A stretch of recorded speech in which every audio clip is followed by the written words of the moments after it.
어머니, 제발 그만하세요. 며느리의 목소리가 떨렸습니다. 5년간 참아왔던 감정이 터진 순간이었습니다. 매주 찾아와 냉장고를 뒤지고 아이 교육에 간섭하고 집안 구석구석을 점검하던 시어머니. 오늘도 이게 뭐야, 애밥도 제대로 못 차려? 라는 말에 더 이상 참을 수 없었습니다. 과연 이 가족은 어떻게 해결했을까요? 많은 가정이 겪는 고부 갈등의 현실과 그 해결책을 지금부터 자세히 들려드리겠습니다. 영상 시작하기 전에 구독과 좋아요 부탁드립니다. 정민 씨는 서울 강서구에 사는 결혼 3년차 직장인입니다. 대기업 마케팅팀에서 일하며 남편 재훈 씨와 5살 아들 지호와 함께 32평 아파트에서 살고 있죠. 남편 재훈 씨는 IT 기업에서 개발자로 근무하는 맞벌이 부부입니다. 둘 다 바쁜 일상 속에서도 아이를 잘 키우기 위해 나름대로 계획을 세우고 실천하며 살아왔습니다. 문제는 매주 금요일 저녁마다 찾아오는 시어머니였습니다. 부천에 사시는 시어머니는 아들 내외를 돕겠다는 마음으로 퇴근 시간에 맞춰 집에 오셨습니다. 처음 몇 달은 정말 반가웠습니다. 맞벌이 부부에게 저녁 식사를 준비해 주시고 손주도 돌봐주시니 큰 도움이 되었거든요. 정민 씨도 시어머니가 오시는 날이면 일찍 퇴근해서 함께 시간을 보내려 애썼습니다. 하지만 3개월쯤 지나면서 분위기가 달라졌습니다. 시어머니의 방문이 도움이 아니라 감시처럼 느껴지기 시작한 겁니다. 현관문을 열고 들어오시자마자 시어머니는 집안 구석구석을 둘러보셨습니다. 아이고, 거실이 왜 이래? 장난감이 여기저기 널려 있네. 정민 씨가 아이가 놀다가 그랬어요. 저녁 먹고 정리하려고요라고 말하면 아이 교육이 그래서 안 되는 거야. 놀고 나면 바로바로 정리하는 습관을 들여야지라는 말이 돌아왔습니다. 냉장고를 여는 것도 일상이 되었습니다. 반찬통을 하나하나 확인하시며 이게 뭐야? 반찬이 겨우 3가지밖에 없어? 아이 영양은 어떻게 챙기려고? 정민 씨는 평일에 시간이 없어서 주말에 반찬을 만들어 놓는데 그것도 충분하지 않다는 말씀이었습니다. 요즘 애들은 다 이렇게 키워. 그러니까 면역력도 약하고 병치레도 많이 하는 거야. 저녁 식사 준비도 시어머니가 주도하셨습니다. 정민 씨가 미리 준비해둔 재료가 있어도 이건 신선하지 않네. 이건 아이한테 안 맞아라며 직접 장을 보러 나가셨습니다. 그리고 돌아와서는 2시간 동안 부엌에서 음식을 만드셨죠. 정민 씨가 도와드리겠다고 하면 너는 서툴러. 그냥 쉬어라며 거절하셨습니다. 그렇게 만들어진 식탁은 항상 푸짐했지만 정민 씨는 점점 자신의 집에서 손님처럼 느껴졌습니다. 아이 교육에 대한 간섭은 더 심했습니다. 지호는 저녁 식사 후 30분 정도 태블릿으로 교육용 애니메이션을 보는 게 일상이었는데 시어머니는 그걸 못마땅해 하셨습니다. 요즘 애들은 스마트폰에 중독되어서 큰일이야. 책을 봐야지, 책을. 정민 씨 부부는 아이에게 하루 30분만 영상을 보여주고 나머지 시간은 읽기와 놀이로 채우고 있었지만 시어머니 눈에는 그게 보이지 않으셨습니다. 한글 읽기는 해야 하는데라고 끼어드셨습니다. 어느 날은 정민 씨가 지호에게 오늘 유치원에서 뭐 했어? 라고 물으니 아이가 선생님이랑 그림 그렸어요 라고 대답했습니다. 그런데 시어머니가 그림? 한글은 배웠어? 5살이면 한글 읽기는 해야 하는데라며 끼어드셨습니다. 정민 씨는 아직 아이가 어려서 놀이 중심으로 유치원을 보내고 있어요 라고 설명했지만 요즘 애들은 5살에 영어도 하던데 우리 지호는 뒤처지는 거 아니야? 라는 말이 돌아왔습니다. 그날 밤 정민 씨는 잠을 이루지 못했습니다. 자신의 육아 방식이 잘못된 건가 하는 자책감이 밀려왔습니다. 남편 정민 씨에게 당신 어머니가 너무 하시는 것 같아라고 말했지만 남편은 엄마가 원래 그러셔. 우리 생각해서 그러시는 거야. 너무 예민하게 받아들이지 마라고 답했습니다. 정민 씨는 답답했습니다. 남편은 내 편을 들어주지 않았고 시어머니는 매주 금요일마다 찾아왔습니다.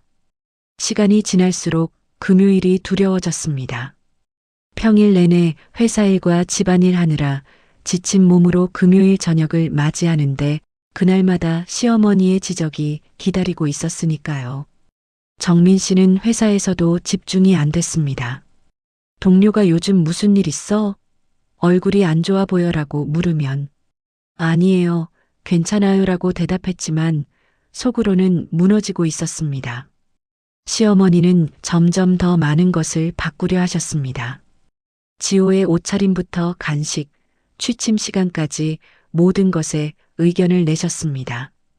애가 너무 늦게 자네. 9시까지는 재워야 키가 크지.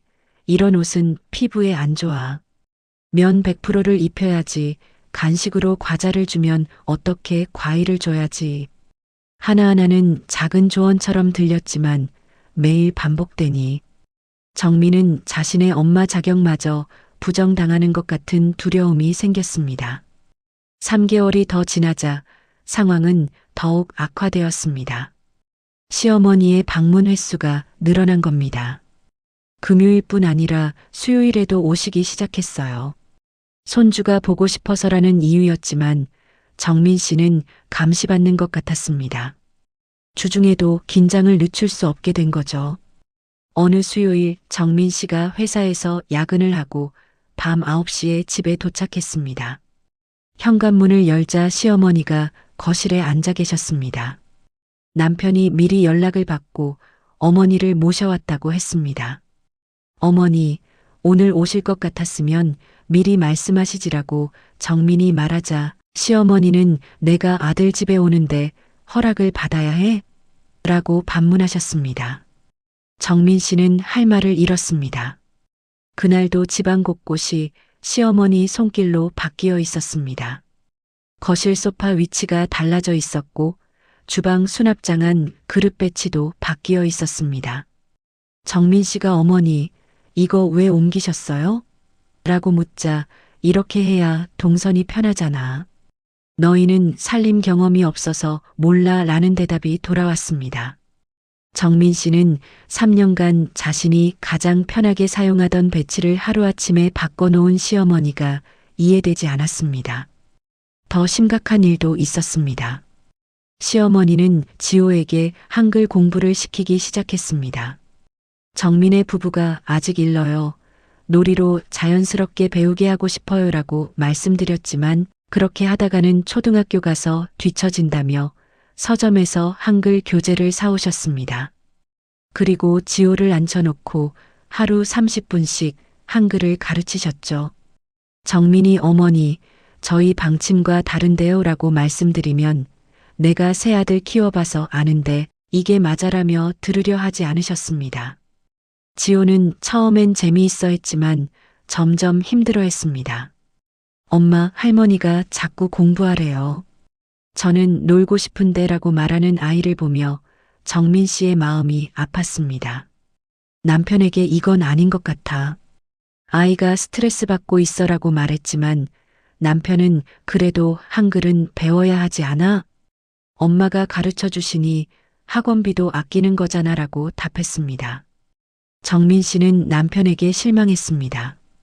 자신의 고통을 이해해 주지 않고 항상 어머니 편만 드는 것 같았으니까요. 그날 밤 부부는 처음으로 크게 싸웠습니다. 당신은 왜 맨날 어머니 편만 들어? 나는 당신 아내잖아. 정민 씨가 소리쳤고 재훈 씨는 엄마가 뭘 잘못했다고 그래. 우릴 도와주시는데 감사해야지라고 맞받아쳤습니다. 싸움 이후 부부 사이도 서먹해졌습니다. 대화가 줄어들었고 함께 있어도 각자 스마트폰만 보는 시간이 늘었습니다. 정민은 외로웠습니다. 어느 누구도 자신을 이해해주지 않는다는 생각에 우울감이 깊어졌습니다. 아침에 일어나는 것도 힘들었고 출근길 지하철에서 눈물이 나기도 했습니다. 이런 생활을 언제까지 해야 하나 싶었습니다. 회사 동료와 점심을 먹다가 정민 씨는 자신의 상황을 털어놓았습니다. 동료는 그건 명백한 경계 침범이야. 시어머니도 문제지만 남편이 더 큰 문제인 것 같은데라고 말했습니다. 그 말을 듣고 정민 씨는 문제의 본질을 깨달았습니다. 시어머니의 간섭도 힘들지만 그것을 막아주지 않는 남편 때문에 더 힘든 거였습니다. 정민 씨는 일기를 쓰기 시작했습니다. 매일매일 어떤 일이 있었는지, 어떤 감정이 들었는지 기록했습니다. 시어머니가 오신 날은 특히 자세히 적었습니다. 오늘 시어머니가 내가 만든 김치찌개를 보시고 이건 너무 싱겁다고 하셨다. 남편이 싱거운 걸 좋아한다고 해서 간을 약하게 했는데 시어머니는 그걸 모르신다. 아니, 알려고 하지 않으신다. 오늘 시어머니가 지호방 가구 배치를 바꿔 놓으셨다. 책상을 창문 쪽으로 옮기면 채광이 좋다고 하시는데 그러면 여름에 너무 덥다. 우리가 1년을 살아보고 지금 위치로 정한 건데 내 말은 아무도 들어주지 않는다. 이 집에서 나만 투명인간인 것 같다. 오늘 남편과 또 싸웠다. 시어머니 이야기만 나오면 남편은 방어적이 된다. 엄마가 뭘 잘못했냐고만 한다. 내가 힘들다는 건 왜 모르는 걸까? 결혼 전에는 그렇게 다정했던 사람이 이렇게 변할 수 있나? 아니면 원래 이런 사람이었는데 내가 몰랐던 걸까? 6개월치 일기가 쌓였습니다. 그 일기에는 정민 씨의 고통이 고스란히 담겨 있었습니다. 불면증이 시작되었고 식욕도 떨어졌으며 주말에도 제대로 쉬지 못했다는 내용들이었습니다. 아이 앞에서 웃는 것조차 힘들어졌고 남편과의 관계도 예전 같지 않다는 절망적인 문장들도 있었습니다. 일기의 마지막 페이지에는 이렇게 적혀 있었습니다. 나는 지금 무너지고 있다. 누군가 나를 좀 구해줬으면 좋겠다. 정민 씨는 극단적인 생각도 했습니다. 차라리 이혼하는 게 나을까? 내가 참으면 되는 건가?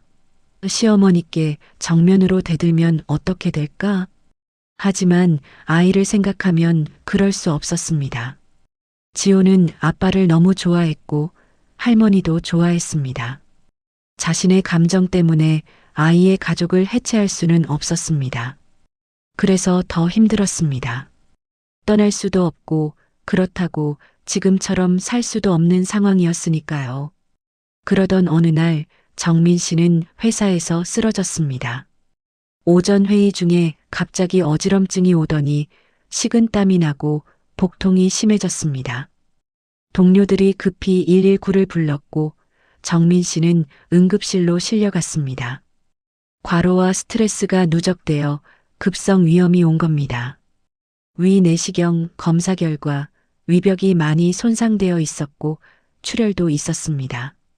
남편 재훈 씨가 급히 달려왔습니다. 응급실 침대에 링거를 맞으며 누워있는 아내를 보고 재훈 씨는 충격을 받았습니다. 아내의 얼굴은 창백했고 눈가에는 다크서클이 짙게 드리워져 있었습니다. 언제 이렇게 야위었는지 광대뼈가 도드라져 보였습니다. 의사가 재훈 씨를 따로 불러 말했습니다. 환자분이 상당한 스트레스 상태에 있습니다. 급성 위염도 문제지만 불면증과 우울 증상도 보이고요. 이대로 가면 만성 위염으로 진행될 수 있고 더 심하면 위궤양이 될 수도 있습니다. 무엇보다 정신적인 부분을 꼭 돌봐주셔야 합니다. 가정에 문제가 있으신가요? 재훈 씨는 그제야 사태의 심각성을 깨달았습니다.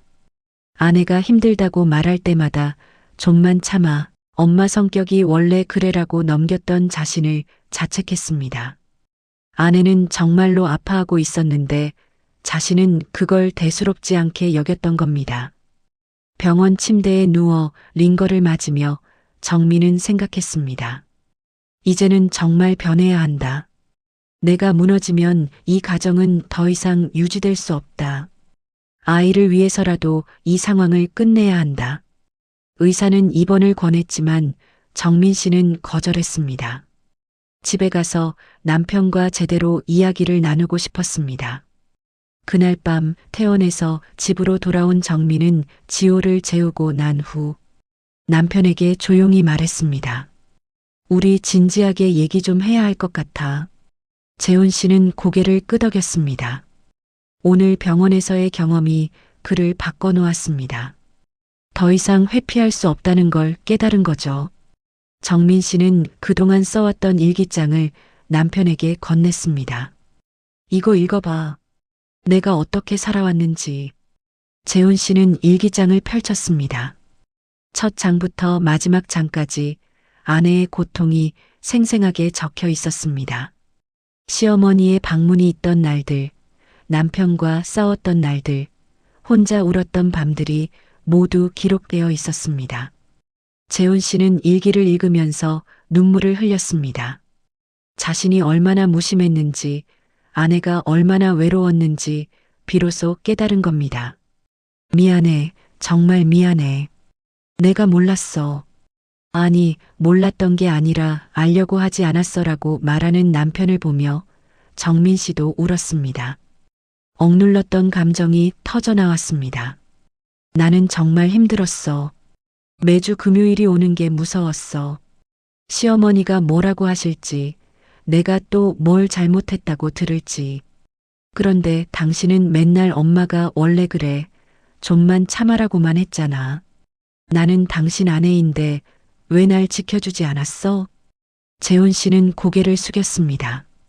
내가 잘못했어. 나는 중간에 끼어서 힘들다는 핑계로 내 편을 들어주지 않았어. 엄마 섭섭하시면 어떡하나 그것만 생각했지. 내가 얼마나 힘든지는 생각하지 못했어. 엄마는 내 엄마지만 너는 내가 선택한 평생의 동반자잖아. 내가 너를 지켜야 하는데.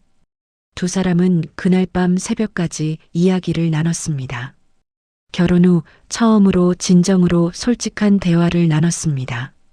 정민 씨는 자신이 시어머니를 미워하는 게 아니라고 설명했습니다. 어머니가 나쁘신 분이라고 생각하지 않아. 다만 우리 가족의 경계를 존중해 주셨으면 좋겠어. 우리도 부모로서 아이를 키울 권리가 있잖아. 그리고 우리 집은 우리 집이야. 어머니 집이 아니라. 재훈 씨는 어머니와 이야기를 해야겠다. 더 이상 이렇게 살 수는 없어. 나도 이제 한 가정의 가장이야. 내 가족을 지켜야지라고 말했습니다. 정민 씨는 남편의 손을 꼭 잡았습니다. 고마워. 당신이 내 편이 되어줘서 그것만으로도 힘이 나. 다음 날 아침 재훈 씨는 어머니께 전화를 드렸습니다. 엄마, 이번 주말에 저희 집에서 얘기 좀 하고 싶어요. 중요한 이야기예요. 시어머니는 무슨 일인지 물으셨지만 재훈 씨는 직접 만나서 말씀드리고 싶어요. 꼭 오셔야 해요라고만 답했습니다. 시어머니의 목소리에 불안함이 묻어났지만 토요일 오후에 오시겠다고 하셨습니다. 그 주 내내 정민 씨와 재훈 씨는 어머니께 어떻게 말씀드릴지 준비했습니다. 정민 씨는 감정적으로 대하지 않고 차분하게 사실을 전달하기로 했습니다. 비난이 아니라 자신의 감정과 필요를 표현하는 방식으로요. 어머니가 나쁘다가 아니라 나는 이렇게 느꼈다는 식으로 말하기로 했습니다. 재훈 씨는 아들로서 어머니의 마음도 이해하지만 아내와 아이를 지켜야 한다는 확고한 태도를 보이기로 했습니다. 엄마 사랑하지만 이제는 우리 가족의 독립성을 존중해 주세요라는 메시지를 분명히 전달하기로 했죠. 둘은 역할극도 해보며 준비했습니다. 시어머니가 서운해하시거나 화를 내시면 어떻게 대응할지도 미리 정했습니다. 토요일 오후 시어머니가 오셨습니다. 평소처럼 지호를 안으시며 할머니 왔어. 우리 손주라고 말씀하셨습니다. 하지만 곧 분위기가 평소와 다르다는 걸 눈치채셨습니다. 거실에 세 사람이 마주 앉자 긴장감이 감돌았습니다. 아이를 놀이방에 보내고 세 사람은 거실 소파에 둘러앉았습니다. 재훈 씨가 먼저 입을 열었습니다. 엄마, 오늘 저희가 하고 싶은 이야기가 있어요. 엄마 섭섭하시겠지만 꼭 필요한 이야기니까 끝까지 들어주세요. 시어머니는 긴장한 표정으로 고개를 끄덕이셨습니다. 손을 꼭 쥐고 계신 게 보였습니다. 엄마가 우리를 도와주시려고 자주 오시는 거 저희도 알아요. 감사한 마음도 있고요. 그런데 재훈 씨는 잠시 말을 멈추고 아내를 바라봤습니다. 정민 씨가 심호흡을 하고 이어서 말했습니다. 어머니, 그동안 제가 많이 힘들었어요. 어머니가 오실 때마다 저희 집안일, 육아 방식, 모든 게 잘못된 것처럼 지적받는 기분이 들었거든요. 어머니는 도와주시려고 하신 거겠지만 저는 간섭받는다고 느꼈어요. 제 요리는 항상 부족하고 제 육아 방식은 틀렸고 제 살림은 엉망이라고 느껴졌어요. 시어머니의 얼굴이 굳어졌습니다. 내가 간섭을 했다고? 목소리에 서운함이 묻어났습니다. 정민 씨는 조심스럽게 계속 말했습니다. 예를 들어 제가 만든 음식에 대해 매번 뭔가 지적하시잖아요. 이건 짜다, 이건 싱겁다, 이건 아이한테 안 좋다. 저도 나름대로 가족 입맛에 맞춰서 요리하는 건데 매번 그런 말씀을 들으니까 제 요리에 자신감이 없어졌어요. 그리고 아이 교육도 저희 부부가 상의해서 방향을 정한 건데 어머니가 다르게 하시니까 혼란스러워요. 재훈 씨도 거들었습니다. 엄마, 제 아내가 얼마나 힘들었는지 아세요? 이번 주에 병원에 실려갔어요. 스트레스성 급성 위염이래요. 의사 선생님이 더 심해지면 위궤양이 될 수도 있다고 하셨어요. 엄마, 이제는 정말 바뀌어야 할 것 같아요. 시어머니는 한동안 말이 없었습니다. 눈가가 붉어졌고 손이 떨렸습니다. 깊은 한숨을 쉬시더니 천천히 말씀하셨습니다. 나는 너희를 도와주고 싶었을 뿐인데 내가 새 아들을 키워봐서 아는데 요즘 젊은 부부들은 경험이 없어서 그래서 내가 알려주려고 했던 거야. 내가 너희를 힘들게 하려고 한 게 아니야. 정민 씨는 시어머니의 손을 잡았습니다. 어머니, 어머니의 마음은 알아요. 정말로요. 어머니가 우릴 사랑하셔서 그러시는 거 알아요. 그런데 저희도 부모예요. 저희도 아이를 키우면서 배워가고 싶고 저희만의 방식을 만들어가고 싶어요. 실수도 해보고 시행착오도 겪으면서 성장하고 싶어요. 어머니의 조언은 정말 소중하지만 저희가 요청할 때 해주시면 안 될까요? 시어머니는 고개를 떨구고 한참을 생각하셨습니다. 눈물이 볼을 타고 흘러내렸습니다. 그리고 천천히 입을 여셨습니다. 내가 너무 나섰구나. 너희한테 상처를 줬구나. 정민아, 미안하다. 내가 그렇게 힘들어한 줄 몰랐어. 아니, 어쩌면 알면서도 모른 척 했는지도 몰라. 시어머니가 자신의 이야기를 꺼내셨습니다. 너희 아빠가 일찍 돌아가시고 나는 혼자 세 아들을 키웠어. 너무 힘들었지. 주변에서 호러미 자식은 버릇없다고 수군거릴까봐 더 엄하게 키웠어. 내 인생은 다 아이들한테 바쳤어. 그게 내 전부였거든. 그런데 아이들이 다 크고 나니까 나는 뭐가 남았나 싶더라고. 그래서 며느리들한테는 내가 도와줘야겠다고 생각했어. 특히 너희는 맞벌이니까 더 힘들겠다 싶었거든. 근데 내가 도와주는 게 오히려 짐이 됐구나. 나는 필요한 사람이 되고 싶었는데 오히려 부담스러운 사람이 되었네. 정민 씨는 시어머니를 안아드렸습니다. 어머니, 어머니는 필요한 분이세요. 정말로요. 다만 방법을 조금만 바꾸면 되는 거예요. 어머니의 지혜와 경험은 정말 소중해요.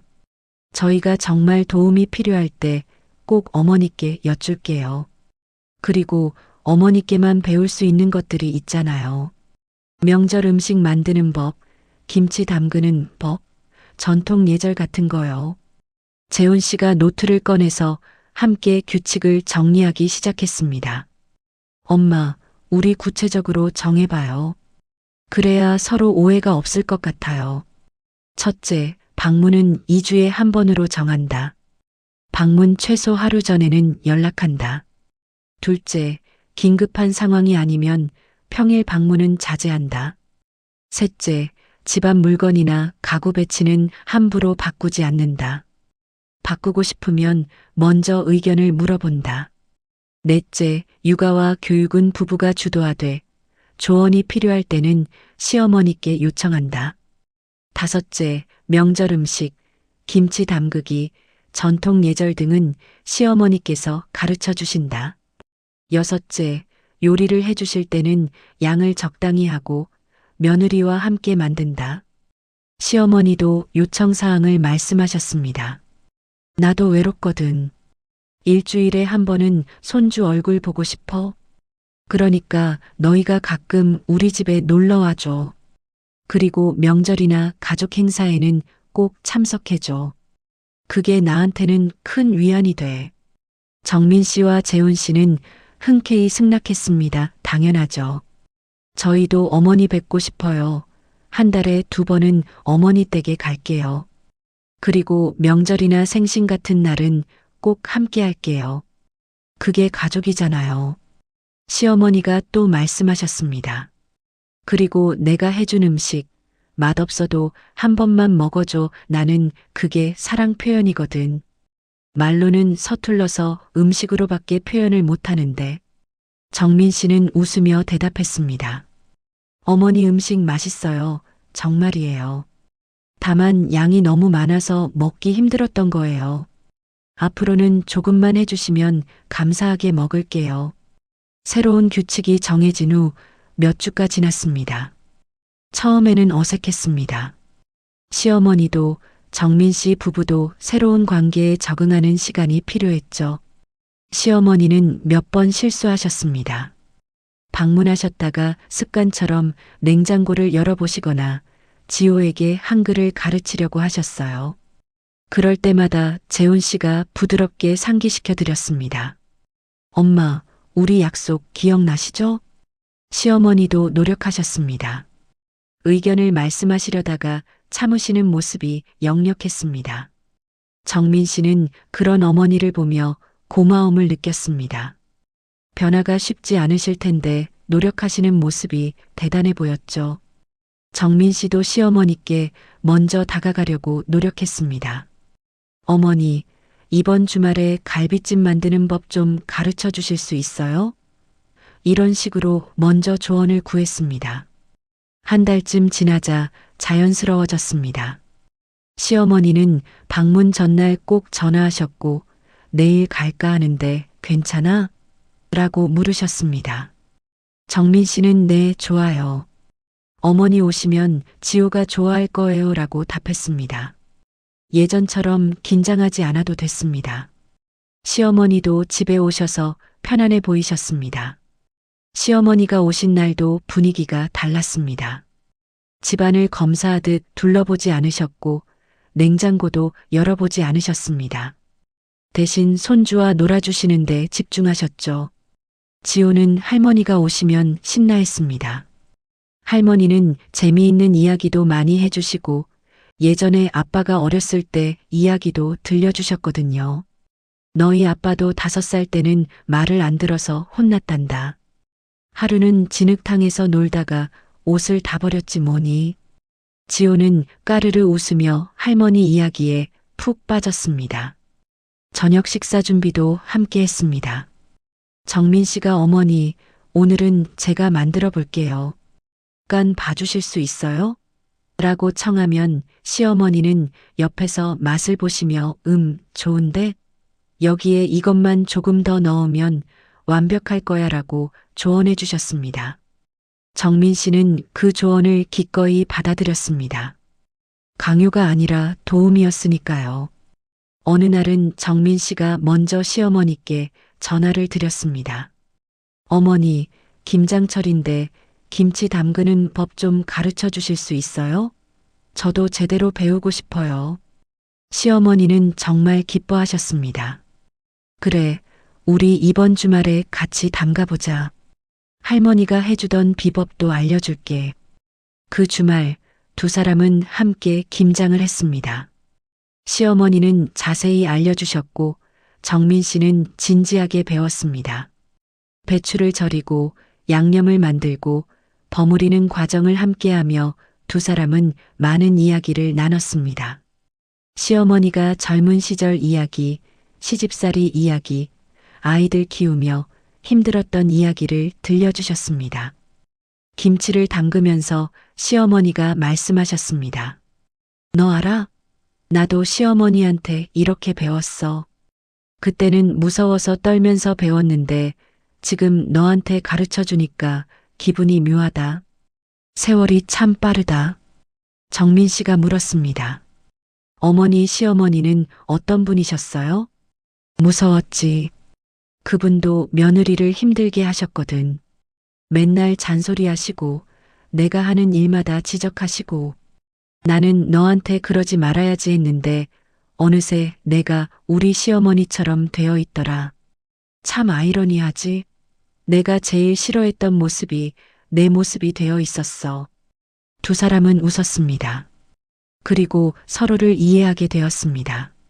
시어머니도 한때는 며느리였고 자신도 힘든 시간을 보냈다는 거요. 정민 씨는 어머니, 이제는 다른 관계를 만들어가요. 시어머니와 며느리라는 틀이 아니라 그냥 가족으로요. 서로를 존중하고 아끼는 가족으로요라고 말했습니다. 6개월이 지난 지금 정민 씨네 가족은 안정되었습니다. 시어머니는 약속을 잘 지키셨고 정민 씨도 시어머니를 진심으로 대할 수 있게 되었습니다. 명절에는 함께 음식을 만들었고 시어머니 생신에는 온 가족이 외식을 했습니다. 지호는 할머니를 더 자주 보고 싶어 했고 시어머니도 손주와의 시간을 소중히 여기셨습니다. 정민 씨의 건강도 회복되었습니다. 불면증이 사라졌고 식욕도 돌아왔으며 회사에서도 집중할 수 있게 되었습니다. 무엇보다 웃음이 늘어났습니다. 남편과의 관계도 좋아졌고 아이도 더 행복해 보였습니다. 가정의 분위기가 완전히 달라졌습니다. 어느 날 정민 씨의 친구가 물었습니다. 너 요즘 되게 밝아 보인다. 무슨 좋은 일 있어?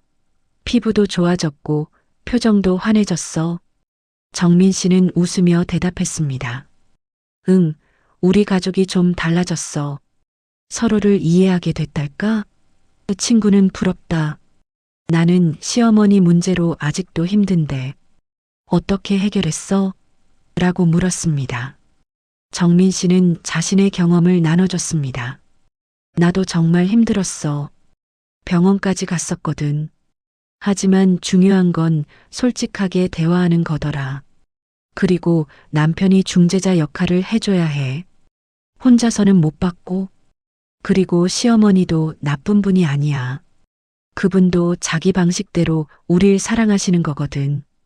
다만 그 방법이 우리한테는 부담이었던 거지. 서로 방법을 조금씩 바꾸니까 관계가 좋아지더라. 그리고 구체적인 규칙을 정하는 게 중요해. 막연하게 좀 덜 오세요가 아니라 2주에 한 번, 하루 전에 연락 주세요. 이런 식으로 명확하게 하는 거지. 그래야 서로 오해가 없어. 그리고 시어머니께서 잘하시는 것, 존경하는 부분을 인정해 드리는 것도 필요해. 그분들도 인정받고 싶으시거든. 남편 재훈 씨도 많이 성장했습니다. 처음에는 중간에서 어정쩡한 태도를 보였지만 이제는 확실한 중재자가 되었습니다. 어머니의 마음도 이해하고 아내의 입장도 대변하면서 둘 사이의 다리 역할을 훌륭하게 해냈습니다. 정민 씨는 그런 남편이 자랑스러웠습니다. 당신이 변하지 않았으면 우리 가족은 지금도 힘들었을 거야. 고마워. 어느 날 저녁 네 식구가 함께 산책을 했습니다. 시어머니가 지호의 손을 잡고 앞서가고 정민 씨와 재훈 씨는 뒤에서 걸으며 이야기를 나눴습니다. 우리 잘 헤쳐나왔지? 재훈 씨가 물었습니다. 응, 우리 잘했어. 힘들었지만 이겨냈잖아. 이제는 진짜 가족 같아. 정민 씨가 대답했습니다. 정민 씨는 깨달았습니다. 고부 갈등의 해결책은 누군가의 일방적인 양보가 아니라 서로의 경계를 존중하는 것이라는 거요. 시어머니의 사랑도 인정하되 자신들의 공간도 지키는 것. 조언은 감사히 받되 결정권은 부부가 갖는 것. 이렇게 균형을 맞추니 모두가 편안해졌습니다. 간섭과 관심은 정말 종이 한 장 차이입니다. 그 경계를 함께 정할 용기가 필요한 거죠. 고부 갈등은 한국 가정의 오래된 숙제입니다. 하지만 시대가 변하고 있습니다. 이제는 며느리도 목소리를 낼 수 있고 시어머니도 변화를 받아들일 수 있습니다. 중요한 건 서로를 적으로 보지 않고 같은 가족으로 보는 시각입니다. 정민 씨가 하고 싶은 말이 있다면 완벽한 가족은 없어요. 다만 문제를 함께 풀어가는 가족이 있을 뿐이죠. 저희도 아직 배워가는 중이에요. 앞으로도 크고 작은 문제들이 생기겠지만 이제는 대화로 풀 수 있다는 자신감이 생겼어요. 여러분도 할 수 있어요. 혼자 참지 마세요. 용기 내서 이야기하세요. 그리고 가족과 함께 해결하세요라는 것입니다. 여러분은 어떻게 생각하시나요? 고부관계에서 가장 중요한 건 무엇일까요? 지금 어디서 시청하시는지 댓글에 남겨주세요. 그곳까지 복이 날아갑니다. 1년이 지난 지금 정민 씨네 가족은 더욱 단단해졌습니다. 시어머니는 이제 정민 씨의 가장 큰 조력자가 되었습니다. 정민 씨가 회사에서 중요한 프로젝트로 바쁠 때 시어머니는 미리 연락하고 와서 지호를 돌봐주셨습니다. 하지만 예전처럼 간섭하지 않으셨습니다. 정민 씨가 부탁한 것만 해주시고 나머지는 지켜봐 주셨죠. 지호는 이제 7살이 되었습니다. 할머니와의 관계가 정말 좋아졌습니다. 할머니 댁에 놀러 가는 걸 좋아하고 할머니가 해주시는 옛날 이야기를 들으며 상상력을 키웁니다. 정민 씨와 재훈 씨는 그런 모습을 보며 뿌듯해합니다. 세대 간의 연결이 건강하게 이루어지고 있으니까요. 지난 명절, 시어머니가 정민 씨에게 말씀하셨습니다. 정민아, 그때 내가 용기 내서 이야기해줘서 고마워. 그게 아니었으면 우리 관계는 더 나빠졌을 거야. 이제는 너를 진짜 딸처럼 생각해. 정민 씨는 시어머니를 꼭 안아드렸습니다. 저도 어머니 딸이 되어서 행복해요. 정민 씨는 비슷한 고민을 하는 후배들에게 자신의 이야기를 나눕니다. 두려워하지 마세요. 솔직한 대화가 관계를 망치는 게 아니라 오히려 살립니다. 다만 비난이 아니라 이해를 구하는 방식으로 이야기하세요. 그리고 인내심을 가지세요. 변화는 하루아침에 일어나지 않으니까요. 가족이란 무엇일까요? 완벽한 사람들의 모임이 아닙니다. 불완전한 사람들이 서로를 이해하고 존중하며 함께 성장하는 곳입니다. 정민 씨네 가족이 보여준 것처럼 용기와 소통과 사랑이 있다면 어떤 갈등도 극복할 수 있습니다.